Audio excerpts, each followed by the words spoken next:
From whence does dynamism emanate? So, we began our journey today with exploring a baseline, finding a new baseline for our dance, and we really started with what does it feel like to dance in a light fashion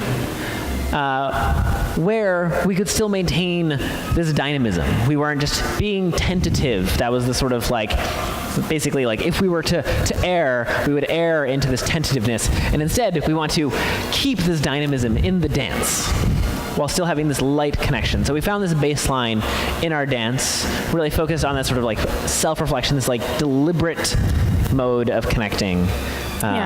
We used Hand-to-Hand Charleston as our kind of sample step for much of this class, and as a place where we felt like leaders and followers could both really explore the ways in which they invite their partner to kind of go along with them with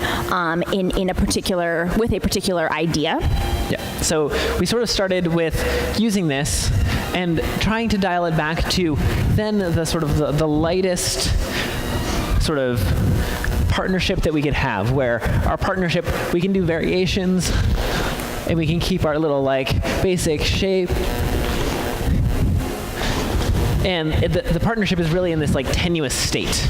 So it's like really at that edge where our partnership is about to sort of disconnect and we're no longer dancing together. But we wanted to find that bottom edge and set that as this sort of like this starting point, so that we could build back up from there.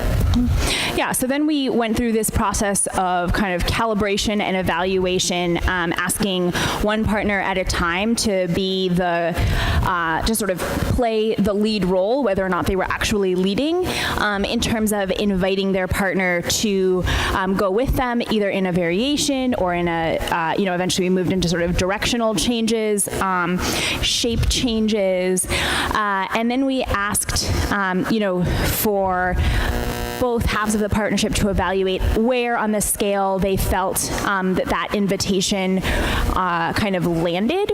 And one thing that we noticed and we have seen as sort of a pattern is that often when followers are asked to play the kind of driver role of this invitation, we, myself included, feel like we are inviting somewhere maybe around a level 7. We're really making it very clear, and leaders are like, it's kind of more like a 4. And so we reset expectations, and we went through this cycle a few times. It was really valuable to like get followers to sort of open up, but also particularly for leads to find this like listening space in the dance, and our sort of dynamic range, our range of sort of partnership ranged from this from basically like private non-partnership, like I'm doing my things, they're only my things, through the sense of like awareness of a thing, to like informing a person, intentionally being like, here's a thing, to inviting a person into a thing, into the realm of like the places we usually don't want to go in the dance, which is like demanding a thing or forcing a thing. Right, yeah. Don't do it. Right, anyways. So we really sort of explored this space a little bit more in a way that like had a lot of feedback between partners and talking about it.